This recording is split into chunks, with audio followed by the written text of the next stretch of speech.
Compound sentence অৰ্থাৎ যৌগিক বাক্য A compound sentence is a sentence that contains two or more independent clauses joined by a coordinating conjunction. অৰ্থাৎ compound sentence বুলি ক'লে আমি কি বুজো য'ত নেকি দুটা বা তাতকৈ অধিক ক্লজক কিছুমান মানে কনজাংচন অৰ্থাৎ সংযোজকেৰে কি কৰা হয় জইন কৰা হয় তো আৰু এই গোটেইখিনি কি হয় ইণ্ডিপেণ্ডেণ্ট ক্লজ হয় আমি যেনেকৈ কমপ্লেক্সত মেইন ক্লজ এণ্ড সাবঅৰ্ডিনেট ক্লজ পাইছিলোঁ বাট ইয়াত তেনেকুৱা নহয় ইয়াতে গোটেইখিনি ইণ্ডিপেণ্ডেণ্ট ক্লজ চ' ইয়াক মানে কি সেই ইণ্ডিপেণ্ডেণ্ট ক্লজবিলাকক কিছুমান কনজাংচনেৰে মানে জোৰা লগোৱা হয় ফৰ এক্সাম্পল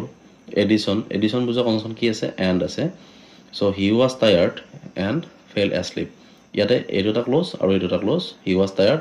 ফেল এছলিপ দুটা ক্লজ আছে আৰু এইটো জোৰা লগা হৈছে কিহেৰে এণ্ডেৰে নেক্সট চইচ দুটা অপশ্যন থাকিব তো সেইটো যদি চইচ বুজোৱা আমি কনজাংচন তেতিয়াহ'লে কি আছে অৰ আছে তো work hard or you will fail তো ইয়াতে দুটা ক্লজ আছে work hard you will fail আৰু সেই দুটা কণ্ডিশ্যন হয় আৰু সেই কণ্ডিশ্যন দুটাক জোৰা লগা হৈছে কিহেৰে অৰেৰে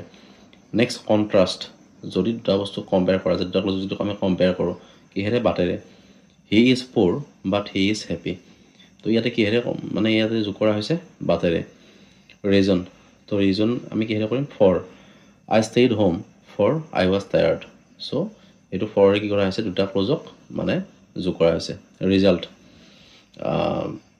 কিহেৰে কৰিম so' it was raining so' we stayed home তো চ'ৰে আমি দুটা ক্লজক এড কৰিছোঁ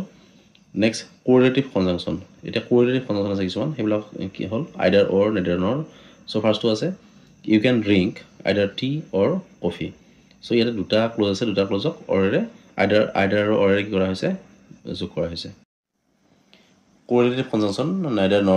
নেডাৰ হি উইল ছিং নৰ চি উইল ডান্স চ' ইয়াতে দুটা ক্লজ আছে হি উইল ছিং আৰু চি উইল ডান্স কিহেৰে কৰা হৈছে নেডাৰ আৰু নৰেৰে not only but also' she is not only beautiful but also' smart so' ইয়াতে দুটা ক্লজ এইটো she is not only beautiful but also' smart দুটা ক্লজক কিহেৰে কৰা হৈছে not only but also' correlative conjunction